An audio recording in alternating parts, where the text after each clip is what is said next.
Hello दोस्तों, welcome back to the channel. आप सभी का स्वागत है आपके अपने चैनल डी कॉमर्स में। मेरा नाम है सीए दीपक पटेल और आज के वीडियो में हम बात करने वाले हैं chapter number 7 accounting for debentures के बारे में। दोस्तों, चैप्टर नंबर के ऊपर मत जाइएगा क्योंकि चैप्टर नंबर बहुत सारी जगह अलग अलग है। आप चैप्टर के नाम के ऊपर जाइएगा। चैप्टर का नाम है अकाउंटिंग फॉर डिबेंचर्स। सबसे पहले एक बात मैं आपको बता देता हूँ कि जो भी नोट्स मैं यूज़ करता हूँ अपने वीडियोस में वो सारे डिस्क्रिप्शन बॉक्स में अवेलेबल है। आप उस लिंक पे क्लिक करके फ्री ऑफ कॉस्ट डाउनलोड कर सकते हो सारे नोट्स को और उससे पढ़ सकते हो। दूसरी बात, हमेशा मैं स्टार्ट करता हूँ चैप्टर के नाम से, तो आज भी हम स्टार्ट करेंगे चैप्टर के नाम से। तो दोस्तों, जो चैप्टर का नाम है वो है आपका अकाउंटिंग फॉर डिबेंचर्स। दोस्तों, अभी तक हमने शेयर के बारे में पढ़ा। पिछले वीडियो में अगर आपने देखा होगा तो हमने share capital, share application, share allotment, share call, share forfeiture, reissue of share, यही सब देखा था। ठीक है, अब हम देखेंगे डिबेंचर। सबसे पहला सवाल, शेयर और डिबेंचर में फ़र्क क्या होता है? तो अपने नोट्स में लास्ट पेज में आपको मिलेगा distinguish between share and debenture. दोस्तों, जो शेयर होल्डर्स होते हैं वो कंपनी के ओनर होते हैं। क्या होते हैं? कंपनी के ओनर, यानी कि उनका पैसा दांव पे लगा होता है, उनको रिस्क ज़्यादा होता है। ठीक है, पर जो डिबेंचर होते हैं, डिबेंचर होल्डर होते हैं या फिर जो डिबेंचर होते हैं, उन लोग ओनर नहीं होते क्योंकि उनका पैसा दांव पे नहीं लगा, उन्होंने पैसे को लोन पे दिया है। किस पे दिया है? लोन पे। तो जो लोन देता है उसको बोलते हैं लेंडर्स। क्या बोलते हैं? लेंडर्स। ठीक है, अब दोनों ने पैसा लगाया, शेयर होल्डर ने भी पैसा लगाया, डिबेंचर होल्डर ने भी पैसा लगाया, तो दोनों को कुछ ना कुछ रिटर्न में मिलना चाहिए। तो शेयर होल्डर को रिटर्न में मिलेगा डिविडेंड और डिबेंचर होल्डर को मिलेगा इंटरेस्ट। पर ट्विस्ट यहाँ पर आता है कि कंपनी चाहे तो डिविडेंड दे चाहे तो ना दे, कंपनी के पास ऑप्शन है। पर डिबेंचर का इंटरेस्ट कंपनी को कंपलसरी देना पड़ेगा। कंपलसरी देना पड़ेगा डिबेंचर का इंटरेस्ट, उसमें वो आनाकानी नहीं कर सकते। ठीक है, शेयर जो है वो नॉट सिक्योर्ड रहता है, यानी कि उसकी कोई भी सिक्योरिटी नहीं रहती है। हो सकता है आपके शेयर की वैल्यू जीरो भी हो जाए, कोई सिक्योरिटी वहाँ पे नहीं रहती। पर जो डिबेंचर है उसमें कभी कभी आप क्या करते हो, किसी एसेट को रख लेते हो अपने पास, अपने नाम से किसी एसेट को करवा लेते हो, उसके बाद लोन देते हो। अगर आपने सुना होगा लोकल लैंग्वेज में तो इसको बोलते हैं गिरवी रखना। गिरवी रखना, लोग अपना सोना गिरवी रखते हैं और पैसा लेते हैं। सोना एसेट हुआ ना, तो एसेट को दे के पैसा ले रहे हैं, तो अगर मान के चलो फ्यूचर में उसने पैसा नहीं भी दिया तो उसका सोना बेच के हम पैसा रिकवर कर लेते हैं। वैसे ही डिबेंचर में भी secured by a charge of asset, कोई एसेट उनके पास सिक्योरिटी में रहती है। ठीक है, voting right, equity share holder के पास वोटिंग राइट होता है, इसके पास कोई भी वोटिंग राइट नहीं होता क्योंकि भाई साहब ये तो लेंडर है, ये तो लोन दे रहे हैं, और जो लोन देता है उसके पास कोई भी वोटिंग राइट नहीं होता। वोटिंग राइट हमेशा ओनर के पास होता है। ठीक है, अब बहुत ज़्यादा रिस्क होता है शेयर में क्योंकि शेयर की वैल्यू जीरो हो सकती है, और डिबेंचर रिस्क फ्री होता है क्योंकि डिबेंचर की वैल्यू जीरो नहीं होगी क्योंकि आपके पास उसकी एसेट गिरवी में रखी हुई है, इसीलिए। ठीक है, तो ये हो गया दोस्तों difference between share and debenture. अब आते हैं हम वापस, तो यहाँ पर डिबेंचर का डेफिनेशन दिया हुआ है। डिबेंचर का मतलब क्या होता है? Debenture includes debenture stock, bonds, any other instrument of a company evidencing a डेब्ट। डिबेंचर बताता है कि डेब्ट है, कंपनी का डेब्ट है, एविडेंस करता है कि हमने कंपनी को लोन दिया है। ठीक है, whether constituting a charge on the company's asset और नॉट। यानी कि कोई कोई डिबेंचर ऐसा होते हैं जो एसेट को गिरवी रखते हैं, कोई कोई डिबेंचर ऐसे होते हैं जो एसेट को गिरवी नहीं रखते, पर दोनों को हम डिबेंचर ही बोलते हैं। ठीक है, अब आते हैं डिबेंचर जो है वो फ्रीली ट्रांसफरेबल होते हैं। आप किसी को भी डिबेंचर दे सकते हो। जैसे फॉर एग्जांपल अगर 10 लाख का लोन है, उसको 10-10 रुपये के डिबेंचर में बांट दिए, अब जिसको खरीदना है वो मार्केट में फ्रीली खरीद सकता है, पर इसमें कोई भी वोटिंग राइट नहीं होता और उनको इंटरेस्ट दिया जाता है। इंटरेस्ट चार्ज अगेंस्ट प्रॉफिट होता है। चार्ज अगेंस्ट प्रॉफिट का मतलब है कंपलसरी देना पड़ेगा,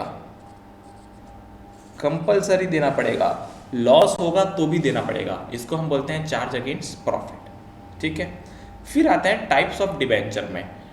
बहुत सारे टाइप्स के होते हैं डिबेंचर। तो सबसे पहला टाइप क्या है, कन्वर्टेबिलिटी पॉइंट ऑफ व्यूज, यानी कि हम किसी किसी डिबेंचर को शेयर में कन्वर्ट कर सकते हैं। ध्यान से सुनना, हम किसी किसी डिबेंचर को शेयर में कन्वर्ट कर सकते हैं। आइए आगे बढ़ते हैं। पहला होता है कन्वर्टिबल डिबेंचर।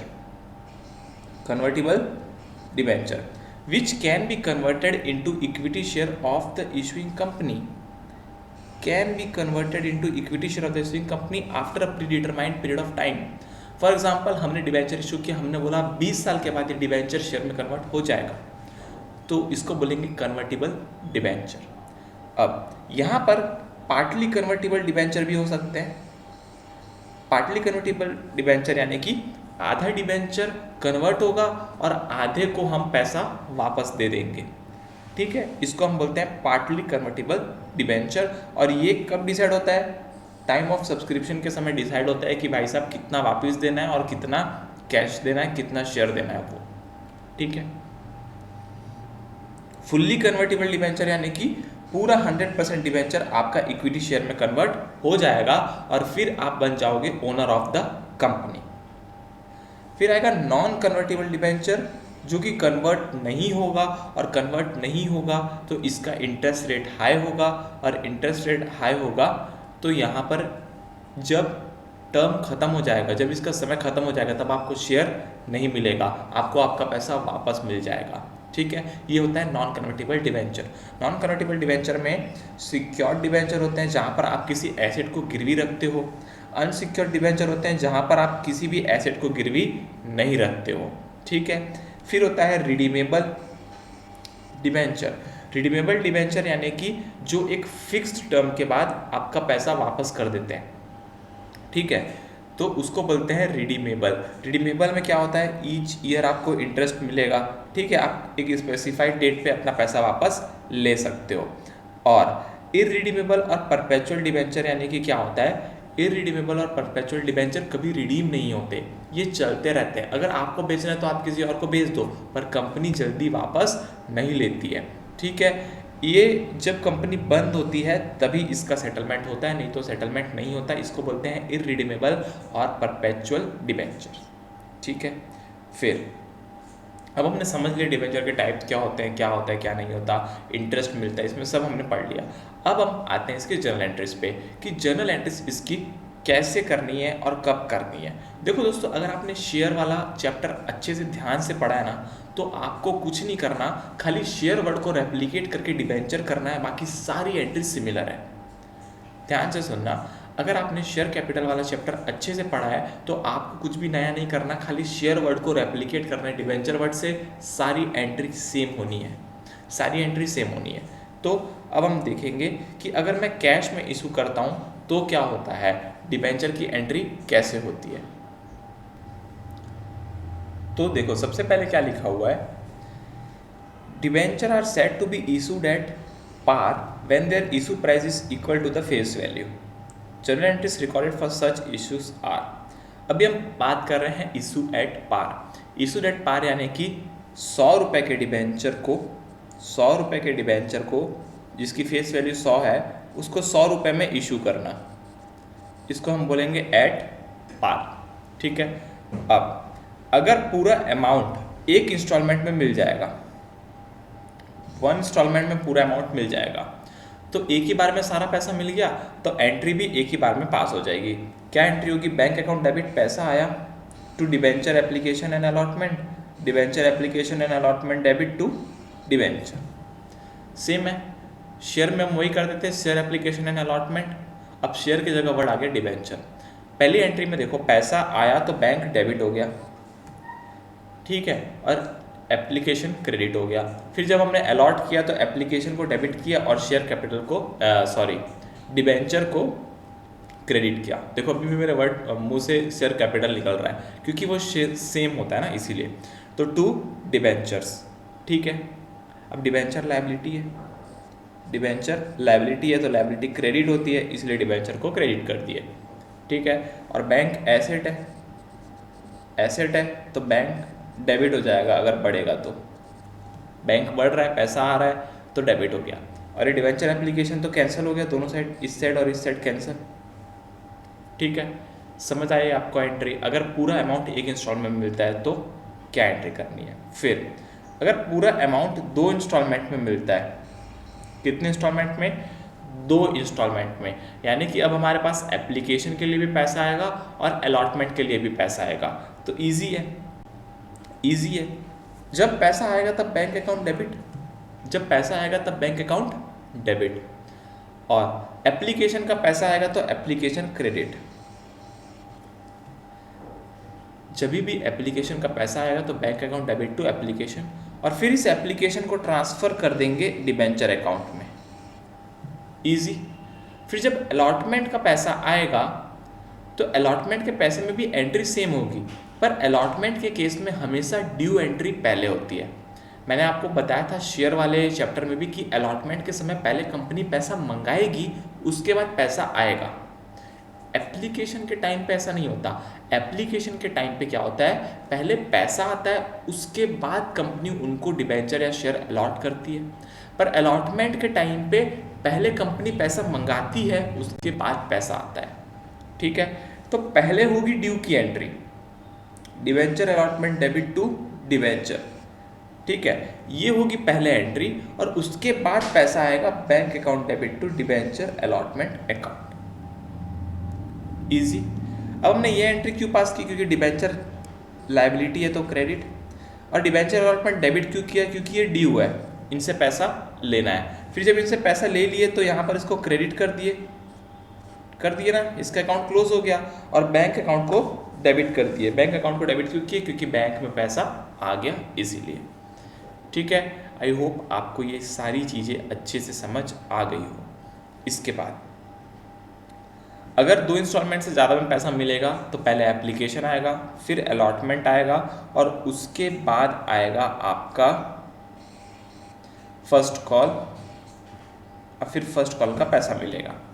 सिमिलर एंट्री है। ठीक है, अगर सेकंड कॉल है तो सेकंड कॉल के लिए भी सिमिलर एंट्रीज होगी। इजी। ठीक है, अब आगे बढ़ते हैं। अब कुछ नया दिख रहा है यहाँ पर कि issue of debenture at discount. Discount में इशू करने का मतलब है 100 रुपये की फेस वैल्यू थी, हमने डिबेंचर को 95 में इशू कर दिया।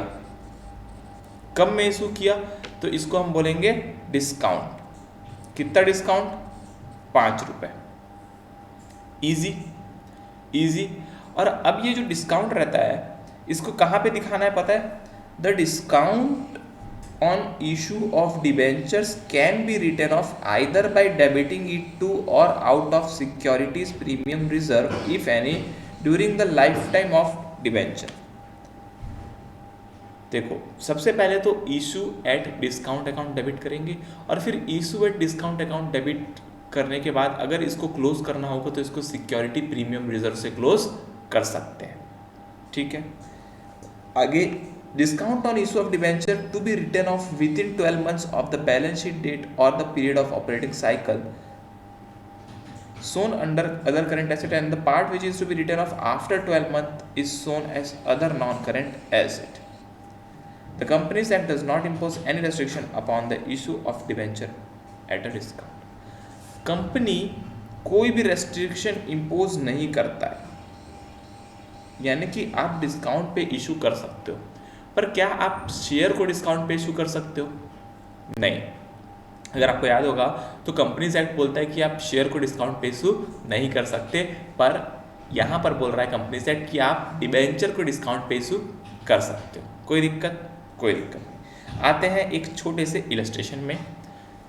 इलस्ट्रेशन 2 जो है, ये 2 कहाँ से आ गया भाई, ये आपके बुक से लिया गया है, तो बुक का इलस्ट्रेशन नंबर लिखा हुआ है। TV components limited issued 10,000 12% debenture 100 each. Total number of debenture 10,000, interest rate 12%, और एक डिबेंचर की फेस वैल्यू 100 रुपये। डिस्काउंट कितना, 5%, तो फेस वैल्यू हो गया 100, डिस्काउंट 5% यानी कि 5 रुपये, तो 95 रुपीज़ आ गया इशू प्राइस। यानी कि हमको पैसा कितना मिलेगा, कंपनी को 95 रुपीज़ कंपनी को मिलेगा, कंपनी को 95 रुपीज़ मिलेगा। ठीक है, आगे बढ़ते हैं। अब ऑन एप्लीकेशन कितना पैसा मिलेगा वो लिखा हुआ है, उसके बाद लिखा हुआ है कि ऑन अलॉटमेंट कितना पैसा मिलेगा वो। तो देखो एप्लीकेशन के समय मिलेगा 40 रुपये और अलॉटमेंट के समय मिलेगा 55 रुपये, टोटल कितना हो गया 95 ही मिलने वाला है, 95 ही मिलने वाला है, 95 से ज़्यादा पैसा तो नहीं मिलने वाला। ठीक है, so the journal entries including those for cash assuming that all the instalment were duly connected. सारे इंस्टॉलमेंट का पैसा मिल गया ऐसा मानते हुए हमें जर्नल एंट्री पास करनी है। ठीक है, अब सबसे पहले मेरे को बताओ एप्लीकेशन के समय कितना पैसा आएगा। एप्लीकेशन के समय कितना पैसा आएगा 40 रुपये आएगा। कितना आएगा 40 रुपये आएगा। तो bank account debit to 12% debenture application account 40 into 10,000, 4 lakh रुपए का पैसा आ गया।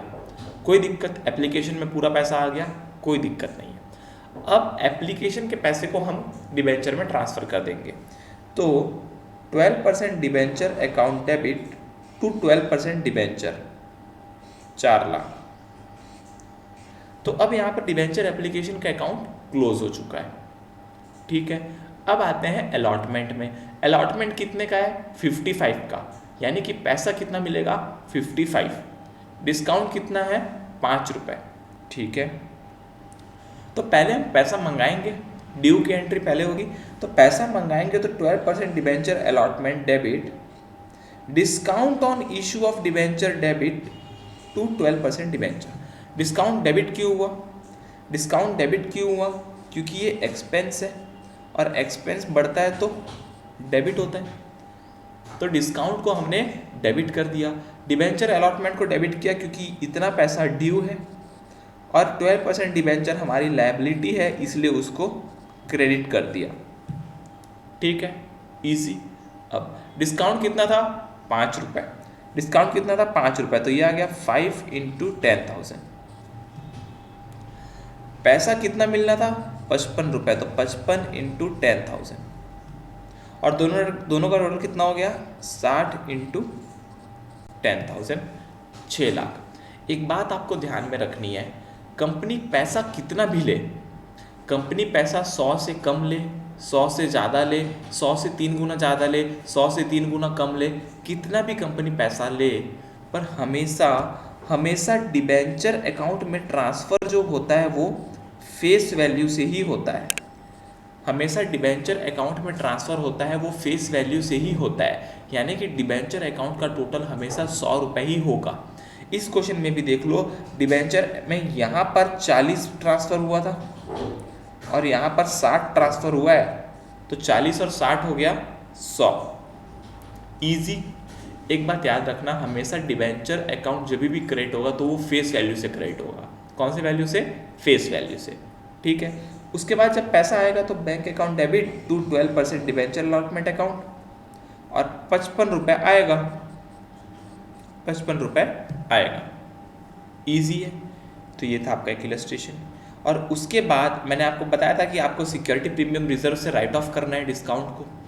तो securities premium reserve debit to discount on issue of debenture 50 है।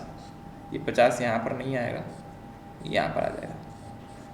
50,000 कहाँ से आया, ये देखो यहाँ से आया है, यहाँ से।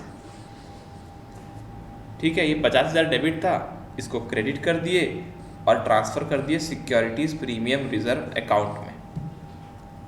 ठीक है, ठीक है, या तो स्टेटमेंट ऑफ प्रॉफिट लॉस में ट्रांसफ़र करना है या तो सिक्योरिटीज़ प्रीमियम रिजर्व अकाउंट में ट्रांसफ़र करना है। तो ये हो गई एंट्री डिस्काउंट की। अब आएंगे हम प्रीमियम में। प्रीमियम का मतलब क्या होता है सर, प्रीमियम का मतलब होता है कि जिस भी डिबेंचर की वैल्यू फेस वैल्यू 100 है और उसको हम 100 से ज़्यादा में इशू कर रहे हैं 110 में, तो मेरा प्रीमियम कितना हो गया 10 रुपये। प्रीमियम कितना हो गया 10 रुपये, और इस 10 रुपये को मैं दिखाऊंगा सिक्योरिटी प्रीमियम रिजर्व अकाउंट। ₹10 उसमें दिखाऊंगा।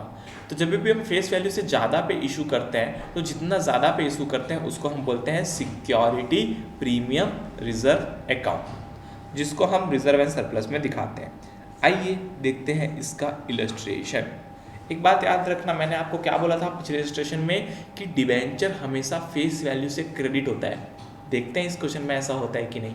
आइए, XYZ industry issue 2000, number of debenture कितने 2000, रेट ऑफ इंटरेस्ट 10% और 100 रुपीज़ क्या हो गया मेरा, 100 रुपीज़ हो गया मेरा डिबेंचर का फेस वैल्यू। ठीक है, तो हमको क्वेश्चन हमेशा ऐसे पढ़ना है कि हमको क्वेश्चन याद हो जाना चाहिए। 2000 नंबर ऑफ डिबेंचर है, 10% इंटरेस्ट है और 100 रुपीज़ फेस वैल्यू है। 100 रुपीज़ क्या है, फेस वैल्यू। हमेशा एक बात याद रखना, फेस वैल्यू राउंड फिगर में रहती है, 100, 10, 200, 300, 1000 ऐसा राउंड फिगर में रहती है। ज़्यादातर आपके क्वेश्चन 100 वाले ही आएंगे। ठीक है, फिर प्रीमियम कितना है, ₹10। प्रीमियम है आपका 10 रुपीज़, एक डिबेंचर 10 रुपीज़ का प्रीमियम। तो अब एक बात बताइए, कंपनी को पैसा कितना मिलेगा, कंपनी को पैसा कितना मिलेगा, ₹100 फेस वैल्यू का और ₹10 प्रीमियम का, 110। ऊपर देखो 110 इशू प्राइस था, है ना, तो 110 इशू प्राइस था, तो कंपनी को ₹110 मिलेगा क्योंकि हम प्रीमियम में इशू कर रहे हैं। ठीक है, तो एप्लीकेशन में मिलेगा 50, अलॉटमेंट में मिलेगा 60, टोटल हो गया 110। इजी। ठीक है, अब जब भी ऐसी सिचुएशन आती है जब क्वेश्चन में दिया नहीं होता कि अलॉटमेंट के साथ प्रीमियम है या एप्लीकेशन के साथ प्रीमियम है, तब हम हमेशा ये मानते हैं कि प्रीमियम हमारा अलॉटमेंट के साथ है, प्रीमियम हमारा अलॉटमेंट के साथ इंक्लूड है। ठीक है, ठीक है। अब पहले मेरे को बताओ, एप्लीकेशन में पहले पैसा आता है या पहले ड्यू होता है? एप्लीकेशन में पहले पैसा आता है, तो पहले एंट्री होगी bank account debit to debenture application. कितने रुपए से होगी, कितने रुपए से होगी, 50 × 2000, क्योंकि ₹50 का एप्लीकेशन था और टोटल नंबर ऑफ डिबेंचर थे 2000। एप्लीकेशन का पैसा आ गया, अब इसको हम ट्रांसफर कर देंगे, तो ट्रांसफर करेंगे तो 10% application account debit to 10% debenture account, और अमाउंट जो है वो सेम रहेगा। ठीक है, इसके बाद अलॉटमेंट ₹60 का था, अलॉटमेंट कितने का था, ₹60 का, तो ₹60 में से ₹50 तो इसका नॉर्मल होगा और 10 रुपीज़ प्रीमियम होगा, क्योंकि ₹110 का था ना टोटल शेयर, तो ₹50 नॉर्मल और ₹10 का प्रीमियम। ठीक है, तो जो प्रीमियम होगा ना ₹10 का, वो जाएगा सिक्योरिटीज प्रीमियम रिजर्व में। और मैंने पहले भी बोला था कि 10% डिबेंचर क्रेडिट हमेशा फेस वैल्यू से होता है, तो यहाँ पर फेस वैल्यू है 50, तो 50 × 2000, और टोटल पैसा लेना है 60 रुपीज़, तो 60 × 2000 आ जाएगा डिबेंचर अलॉटमेंट में। ठीक है, तो यहाँ पर आ गया 120, 1 लाख और 20,000। ईजी है, ये हो गई ड्यू की एंट्री। फिर जब हमको पैसा मिलेगा तो कितना मिलेगा, ₹60 मिलेगा, तो bank account debit to debenture application 60 × 2000, 1,20,000। Easy question था, ईजी क्वेश्चन था। ठीक है, अब आगे बढ़ते हैं। अब आएगा ओवर सब्सक्रिप्शन। ओवर सब्सक्रिप्शन यानी क्या होता है, कभी कभी हमको अपने डिमांड से ज़्यादा एप्लीकेशन आ जाते हैं। फॉर एग्जांपल इस क्वेश्चन में 2000 डिबेंचर इशू करने थे, इसको 2000 डिबेंचर इशू करने थे। अब अगर 4000 के एप्लीकेशन आ गए तो क्या कंपनी 4000 से पैसा लेगी? नहीं लेगी। कंपनी खाली 2000 से ही पैसा ले सकती है और बाकी के जो 2000 के एक्स्ट्रा आए हैं उसको वापस दे देगी। ठीक है, तो इसको बोलते हैं हम ओवर सब्सक्रिप्शन। ओवर सब्सक्रिप्शन में हमारे पास हमेशा एक्स्ट्रा पैसा आ जाता है, तो हम एक्स्ट्रा पैसा रिफंड कर देते हैं। नहीं आया समझ, कोई बात नहीं, हम आते हैं इलस्ट्रेशन 5 में और आपको समझ आ जाएगा। दोस्तों यहाँ पर आप सोच रहे होंगे ये साइड की जगह क्यों छोड़ दी है सर ने, सर ने ये वाली जगह क्यों छोड़ दी है, सोच रहे होंगे आप। क्योंकि यहाँ मैं लिख सकूँ, क्योंकि यहाँ मैं लिख सकूँ आपको समझाने के लिए। ठीक है, अब इलस्ट्रेशन 5 आपके बुक के हिसाब से इलस्ट्रेशन नंबर 5। ठीक है, x limited issue 10,000, number of debenture कितने 10,000, rate of interest 12%, face value ₹100। Company को चाहिए थे 10,000 शेयर, 12% डिबेंचर और सॉरी शेयर नहीं डिबेंचर और 100 रुपये face value. Each payable 40 on application 60 on allotment. 40 रुपये एप्लीकेशन के साथ मिलेगा और 60 रुपये अलॉटमेंट के साथ मिलेगा। टोटल हो गया 100 रुपये और टोटल नंबर ऑफ डिबेंचर हो गया 10,000। पब्लिक ने 14,000 डिबेंचर के लिए अप्लाई किया। पब्लिक ने 14,000 डिबेंचर के लिए अप्लाई किया। अब आप मेरे को बताइए, क्या कंपनी 14,000 डिबेंचर देगी? नहीं, कंपनी कितने देगी? 10,000 डिबेंचर देगी। ठीक है, अब देखो टोटल 14,000 का एप्लीकेशन आया था। ठीक है, अब आगे पढ़ते हैं। Application for 9,000 debenture were accepted in full. 14,000 में से 9,000 को फुल्ली दे दिए। फुल्ली यानी कि पूरा 9,000 शेयर्स दे दिए, सॉरी 9,000 डिबेंचर दे दिए। For 2,000 debentures allotted 1,000 debenture.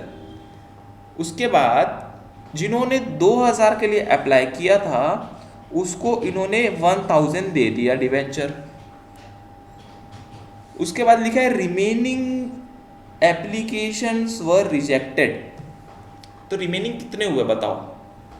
14,000 का एप्लीकेशन आया था, 9,000 वालों को 9,000 दे दिया, 2,000 वालों को 1,000 दे दिया। तो ये 9, 10, 11,000 डिबेंचर वालों को एडजस्ट कर दिया, तो 3,000 वालों को रिफंड कर दिया।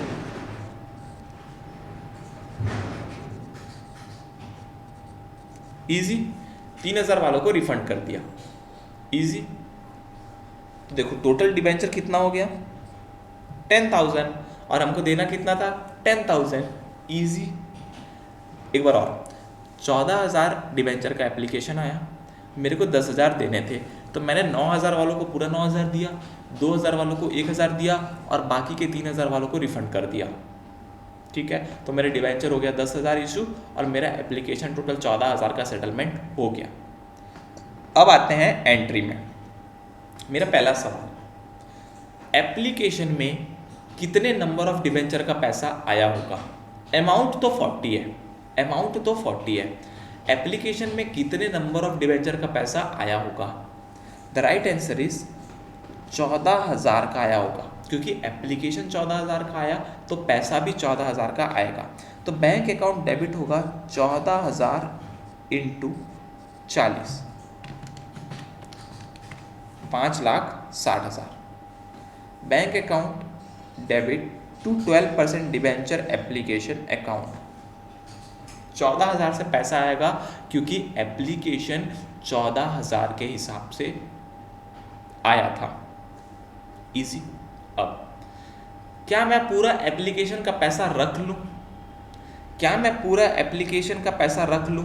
नहीं, नहीं, मेरे को ये 3,000 वालों को रिफंड करना पड़ेगा।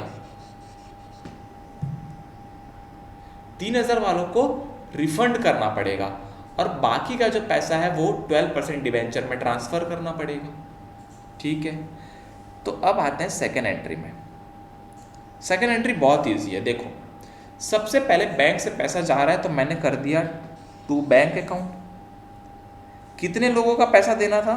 3,000 और 1 से 40 रुपये मिला था, तो 3,000 इंटू 40, 1,20,000। Easy, easy. अब टोटल डिबेंचर मैंने कितने इशू किए? 10,000। तो डिबेंचर अकाउंट में 10,000 इंटू 40, 4 लाख। इजी। अब सर ये डिबेंचर अलॉटमेंट कहाँ से आ गया बीच में? ये डिबेंचर अलॉटमेंट कहाँ से आ गया बीच में भाई साहब? मैं बताता हूँ कहाँ से आया। आपने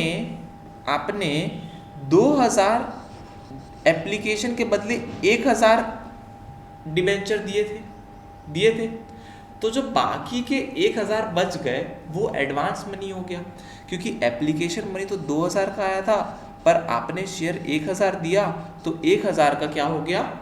एडवांस। क्या हो गया? एडवांस। तो जो वो 1,000 का एडवांस है उसको हमने डिबेंचर अलॉटमेंट में डाल दिया, तो ये आ गया 1,000 इंटू 40 और डिवेंचर एप्लीकेशन अकाउंट डेबिट हो गया, जितने से क्रेडिट हुआ था उतने से डेबिट हो गया। समझ आई सेकेंड एंट्री? बहुत ही ईजी एंट्री है। पहले बैंक में पैसा आया 14,000 शेयर के डिवेंचर के हिसाब से, फिर हमने क्या किया, 3,000 वालों को वापस दे दिया तो बैंक में डाल दिया 3,000, और 10,000 का अलॉटमेंट दिया तो 12% डिवेंचर 10,000 डाल दिया, और जो एक्स्ट्रा एडवांस में पैसा मिला था 1,000 का उसको हमने अलॉटमेंट में डाल दिया। इजी। अब कंपनी अलॉटमेंट का पैसा ड्यू करेगी, अब कंपनी अलॉटमेंट का पैसा ड्यू करेगी, अलॉटमेंट का पैसा बुलाएगी, तो जब भी ड्यू करेगी तो 12% debenture allotment account debit to 12% debenture, total 10,000 share और एक शेयर का 60 रुपये, 6 लाख। इजी। कंपनी ने पूरा पैसा बुला लिया, पर क्या पूरा पैसा मिलेगा? क्या पूरा पैसा मिलेगा? नहीं मिलेगा। क्यों नहीं मिलेगा? क्योंकि भाई साहब इन लोगों ने एडवांस में पे कर दिया था, इन लोगों ने एडवांस में पे कर दिया था 1000 × 40, तो वो फिर से पैसा देंगे क्या? नहीं देंगे, फिर से पैसा नहीं देंगे। वो बोलेंगे भाई साहब हमसे तो आपने 1000 डिबेंचर का एडवांस ले लिया था, क्योंकि हमको खाली 1000 डिबेंचर मिले, हमने एप्लीकेशन 2000 डिबेंचर का किया था, ठीक है, तो जो एडवांस मिला वो नहीं मिलेगा, तो 1000 × 40 यानी कि ये 40,000 फिर से नहीं मिलेगा, ये 40,000 फिर से नहीं मिलेगा। तो अब 6 लाख में से 40,000 नहीं मिलेगा तो 5,60,000 मिलेगा, यानी कि 9,000 डिबेंचर का पैसा हमको मिलने वाला है। 1,000 का क्यों नहीं मिलेगा? क्योंकि 1,000 का एडवांस मिल चुका था इसीलिए।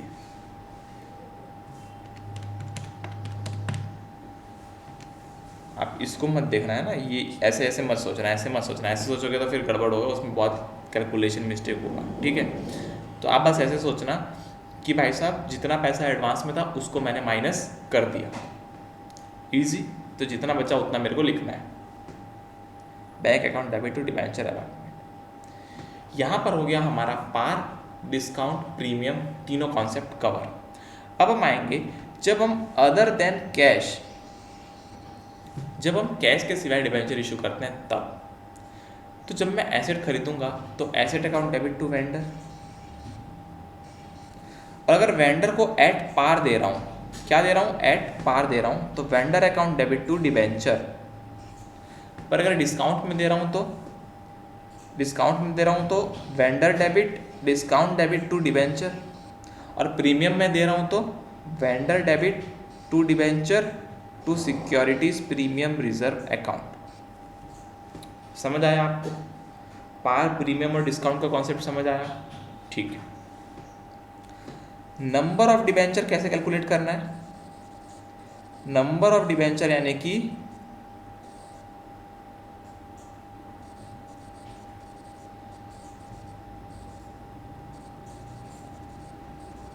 Total value of asset divided by issue price, तो आ जाएगा नंबर ऑफ डिबेंचर। जैसे शेयर में था सेम वैसा ही है यहाँ पर भी, ठीक है। इलस्ट्रेशन 9 में आते हैं। GS Rai company limited purchase asset of the book value 99,000, 99,000 का एसेट था, और 11% डिबेंचर देगा, एक डिबेंचर की वैल्यू 100 है। तो सबसे पहला सवाल हमको ये निकालना है कि कितना कितना डिबेंचर गया होगा।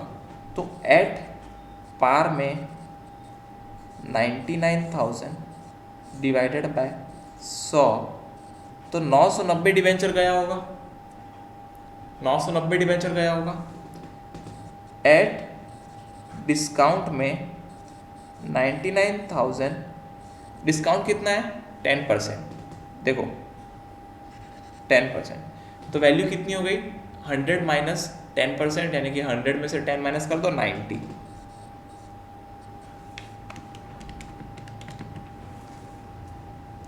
1100 नंबर ऑफ डिबेंचर, ये है नंबर ऑफ डिबेंचर। अब एट प्रीमियम, 99,000 डिवाइडेड बाय 110। 110 क्यों किया? क्योंकि 100 रुपये का फेस वैल्यू और 10% प्रीमियम, तो टोटल आ जाएगा 900। जब हमारे डिबेंचर की वैल्यू ज़्यादा होती है, तो नंबर ऑफ डिबेंचर कम होते हैं। जब हमारे डिबेंचर की वैल्यू कम होती है तो नंबर ऑफ डिबेंचर्स ज़्यादा होते हैं। ईजी है, ठीक है। ये आपको कैलकुलेशन समझ आ गई। ये कैलकुलेशन कौन से फॉर्मूले से हुई है? ये नंबर ऑफ डिबेंचर वाले फॉर्मूले से हुई है। अब आएंगे एंट्री में। पहले एंट्री तो सब में सेम होगी। पहली एंट्री होगी sundry asset account debit to vendor 99,000। पहली एंट्री सब में सेम होगी। फिर चेंज होगा। अगर मैंने पार में इशू किया तो मेरा नंबर है 990, तो vendor account debit to 10% debenture 990 into 100 99,000। Second case में आते हैं। सेकेंड केस में मेरा नंबर है 1100।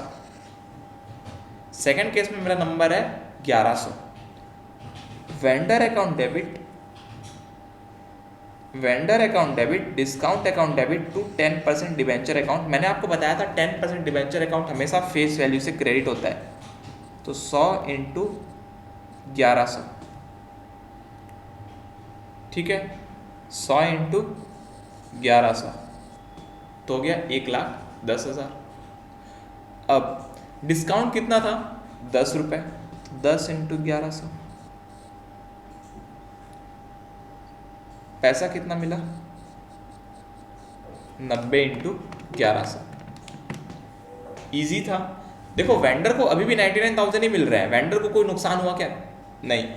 वेंडर को पहले भी 99 मिल रहे थे, अभी भी 99 ही मिल रहे हैं, पर हमको डिस्काउंट डेबिट करना पड़ा 11,000 से, क्योंकि हमने 10 रुपये का डिस्काउंट दिया था। अब प्रीमियम के केस में 900 डिबेंचर थे। कितने डिबेंचर थे? 900। तो एंट्री 900 से मारेंगे। Vendor debit to 11% debenture to securities premium. अब मैंने आपको पहले भी बताया था डिबेंचर में फेस वैल्यू से जाता है, तो 900 इंटू 100, ईजी। प्रीमियम कितना था? 900 इंटू 10, और वेंडर को कितना देना था? 900 इंटू 110। समझ आया आपको? बहुत ही ईजी है, ठीक है। और अगर वेंडर कोई बिजनेस खरीदता है तो क्या करते हैं? बिजनेस खरीदेगा यानी कि एसेट और लायबिलिटी खरीदेगा। तो जब एसेट खरीदेगा तो एसेट अकाउंट डेबिट, लायबिलिटी खरीदेगा तो लायबिलिटी अकाउंट क्रेडिट, और जितना पैसा देगा वो आ जाएगा टू वेंडर में। फॉर एग्जाम्पल 1,00,000 का एसेट था, 90,000 की लायबिलिटी, तो 10,000 आ जाएगा आपका। वेंडर 10,000 रुपये उसको देगा, ठीक है। First method, no entries made in the books of accounts is no liabilities created by such issue. However, on the liability side of the balance sheet below the item of loan, a note to the effect that is has been sourced by issue of debentures collateral securities. जब हम debenture को collateral securities के हिसाब से देते हैं तब हम क्या करते हैं? तब फर्स्ट मेथड में आएगा कि debenture as a collateral securities जो है वो हम यहाँ पर दिखाएंगे अपने लायबिलिटी साइड में बैलेंस शीट के below the item of loan. Second method क्या है? हम उसकी जर्नल एंट्री रिकॉर्ड करेंगे।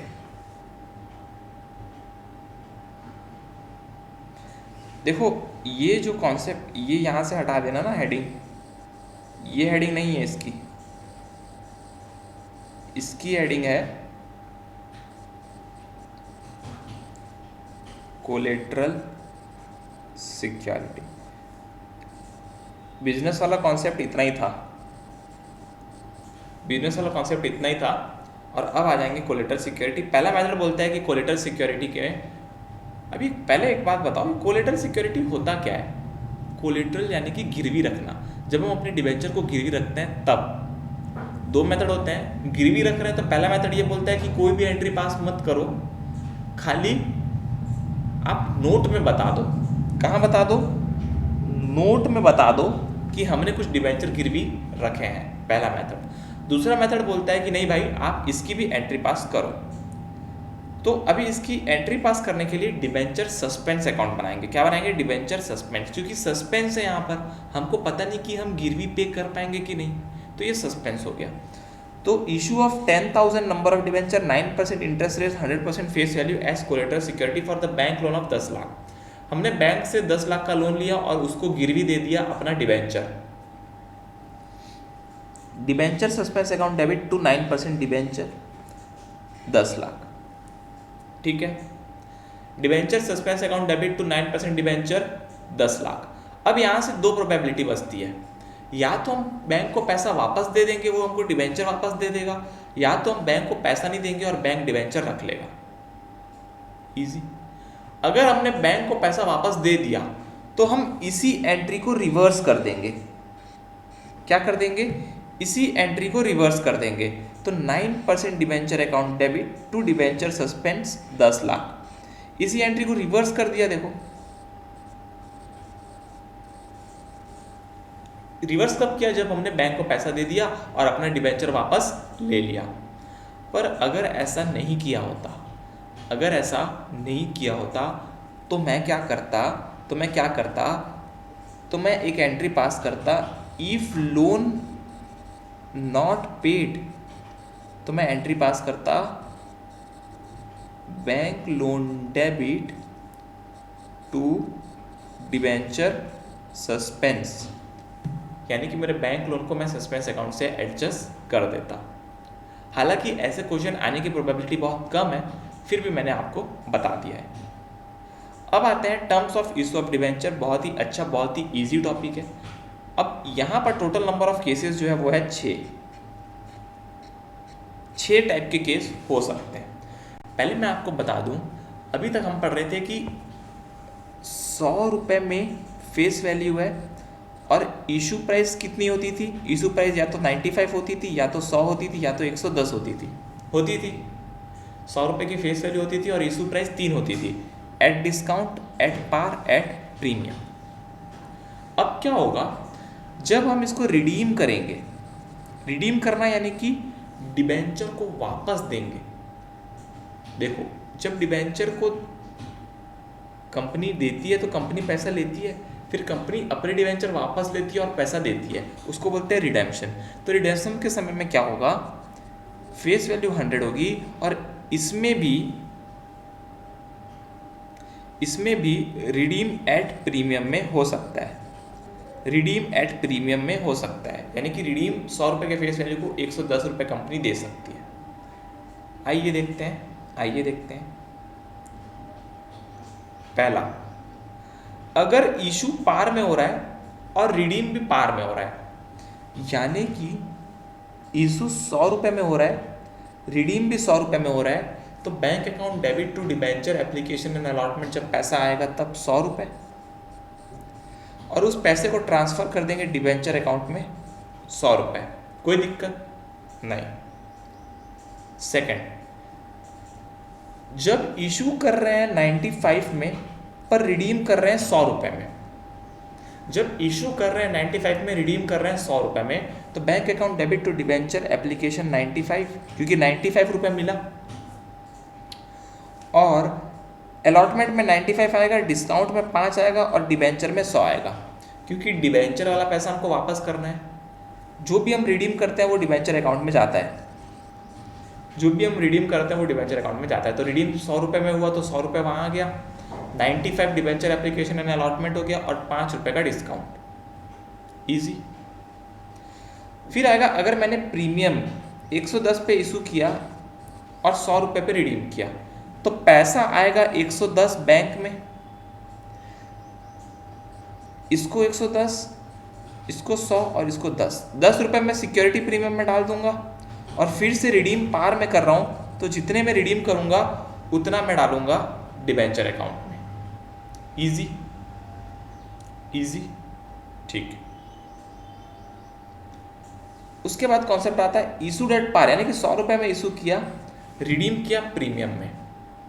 अब केस उल्टा हो चुका है। ऊपर वाला केस देखो उल्टा था, ऊपर वाले केस में इशू प्रीमियम में हो रहा था, रिडीम पार में हो रहा था, पर अब इशू पार में हो रहा है, यानी कि इशू 100 रुपये में हो रहा है, रिडीम 110 में हो रहा है, तो पैसा तो 100 रुपये के हिसाब से मिलेगा। पैसा तो 100 रुपये के हिसाब से मिलेगा, क्योंकि इशू 100 पे किए थे तो पैसा 100 के हिसाब से मिलेगा। डिबेंचर एप्लीकेशन एंड अलॉटमेंट 100 रुपये से डेबिट, लॉस हो गया 10 रुपये तो 10 रुपये से डेबिट। टू डिबेंचर हमेशा फेस वैल्यू से क्रेडिट होता है, और प्रीमियम ऑन रिडेम्पशन 10 रुपये। समझ आया? समझ आया?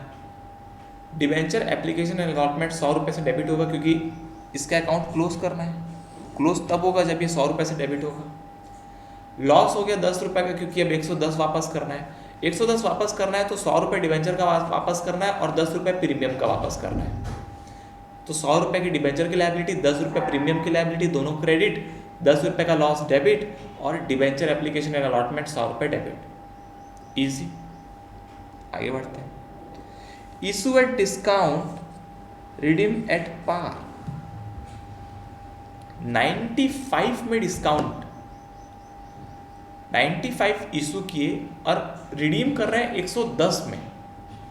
95 में इशू किए, रिडीम कर रहे हैं 110 में, तो बैंक अकाउंट में पैसा 95 के हिसाब से आएगा। बैंक अकाउंट में पैसा 95 के हिसाब से आएगा।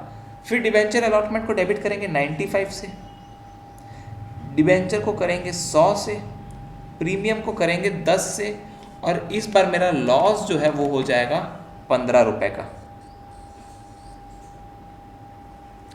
क्यों 15 रुपये का लॉस हुआ? क्योंकि 95 का इशू किया था और 110 का रिडीम करूंगा तो 15 रुपये का लॉस तो होगा ही होगा, है ना? ठीक है, तो 15 रुपये लॉस में 95 रुपये इस अकाउंट को क्लोज कर दिया। ये तो हमेशा फेस वैल्यू पे आता है, और ये प्रीमियम 10 रुपये, तो दोनों साइड का टैली हो गया। ठीक, अब इशू कर रहे हैं 110 में और रिडीम कर रहे हैं 110 में, दोनों ज़्यादा हो गया। अच्छा, थोड़ा आपको कंफ्यूजन ना हो इसलिए मैं इसमें थोड़ा चेंज कर देता हूँ।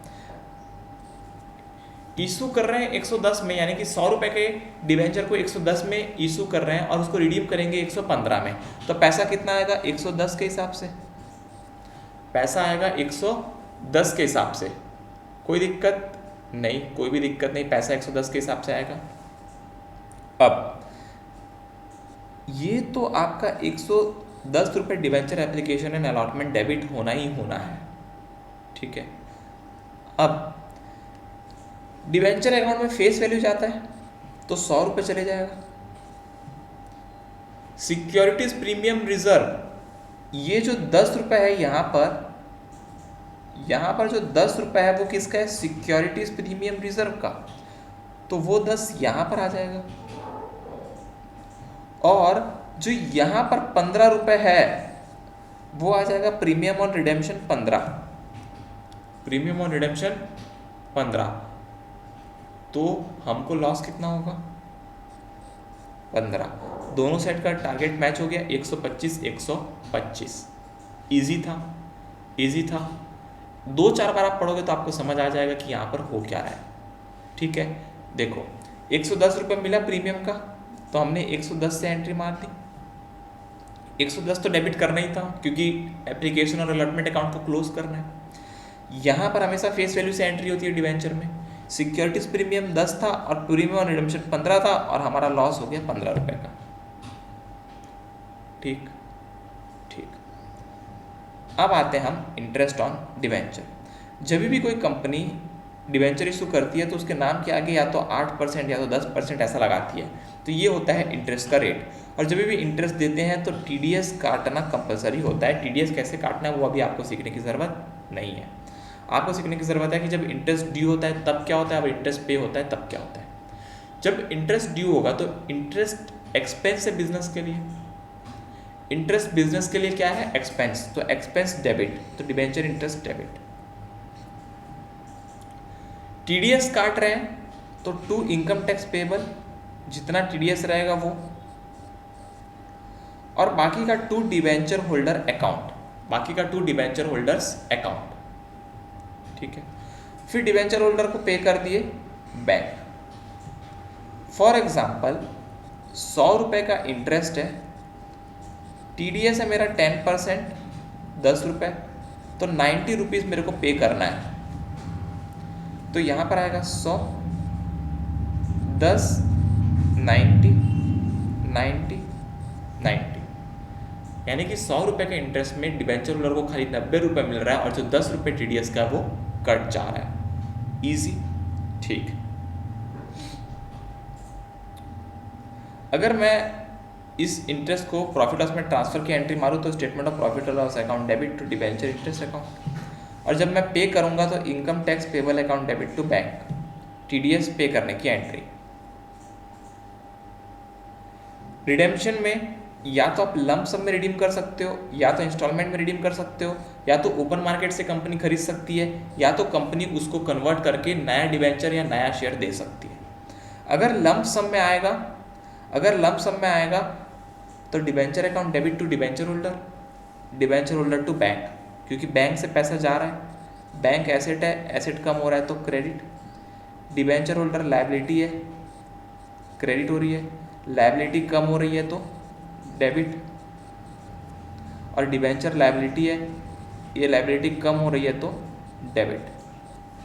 पहली एंट्री होगी debenture account debit to debenture holder, दूसरी एंट्री होगी debenture holder account debit to bank. अगर प्रीमियम में रिडीम हो रहा है तो प्रीमियम और redemption account debit to debenture holder to bank. अगर इंस्टॉलमेंट में हो रहा है तो जब जब इंस्टॉलमेंट होगा तब तब उसकी एंट्री मारेंगे, एंट्री सेम होगी। ओपन मार्केट से खरीद रहे हैं तो debenture account debit to bank, जितना प्रॉफिट होगा वो प्रॉफिट में चले जाएगा और फिर प्रॉफिट को ट्रांसफर करेंगे कैपिटल रिजर्व में। इजी। अगर हम ओपन मार्केट से डिबेंचर खरीद रहे हैं तो debenture account debit to bank, जितना प्रॉफिट होगा वो टू प्रॉफिट ऑन रिडेम्पशन, और उस प्रॉफिट ऑन रिडेम्पशन को ट्रांसफर कर देंगे कैपिटल रिजर्व में। अगर लॉस होगा तो loss on debenture account debit to bank, और लॉस को प्रॉफिट ट्रांसफर कर देंगे प्रॉफिट एंड लॉस में। ओपन मार्केट के केस में दो चीज़ें हो सकती है, प्रॉफिट हुआ तो जाएगा कैपिटल रिजर्व में, लॉस हुआ तो जाएगा प्रॉफिट एंड लॉस में। इजी, ठीक। रिडेम्पशन बाय कन्वर्जन, अगर कन्वर्ट हो गया तो क्या करेंगे, एक क्वेश्चन देख लेते हैं। Arjun plastic limited 1000 number of debenture, 15% interest है, 100 रुपये प्रीमियम, कन्वर्ट कर रहे हैं 10 रुपये के इक्विटी शेयर में जिसका प्रीमियम है 2.5, यानी कि इक्विटी शेयर की वैल्यू कितनी हो गई 12.5।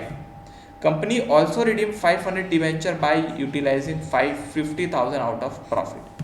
कंपनी 500 डिबेंचर को रिडीम कर रहा है।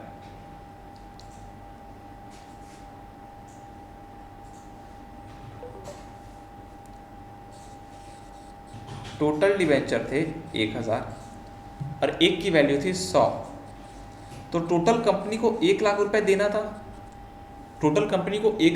था।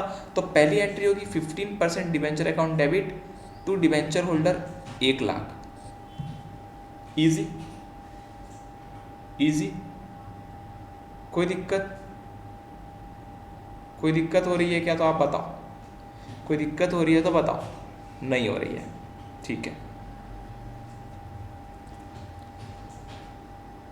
अब पहला क्या हुआ, कंपनी ने इक्विटी शेयर में कन्वर्ट कर दिया 12.5, तो नंबर ऑफ इक्विटी शेयर कैसे निकालेंगे, value divided by issue price 8000। तो दूसरे एंट्री में शेयर कैपिटल 8000 इंटू 10 और सिक्योरिटीज प्रीमियम 8000 इंटू 2.5 और debenture holder account debit 1 lakh. Matter solve हो गया। दूसरा मैटर बोल रहा है the company also redeemed 500 debenture by utilising 50,000 out of profit से डिबेंचर लेकर वो उसने डिबेंचर होल्डर को दिया, तो debenture account debit to debenture holder 50,000 और debenture holder to bank 50,000। Easy. Distinguish between share and debenture मैं आपको बता चुका हूँ, और यहाँ पर आपका चैप्टर दोस्तों कंप्लीट होता है। अगर आप इस वीडियो को 2 या 3 बार देख लेते हो तो आपको बहुत अच्छे से रिवीजन हो जाएगा। मैंने इसके पहले शेयर्स वाला चैप्टर डाला है, इसके बाद और भी चैप्टर्स आने वाले हैं, तो आप उन सबको देखने के लिए चैनल को सब्सक्राइब करिए। वीडियो अच्छा लगा हो तो लाइक करिए, कोई डाउट हो आपका तो कमेंट करिए, मैं आपके कमेंट का रिप्लाई दूंगा, बट आपको कमेंट डिटेल में करना होगा। आज के लिए इतने दोस्तों, जय हिंद, वंदे मातरम। मिलते हैं आपसे अगले वीडियो में, तब तक के लिए टेक केयर, बाय बाय।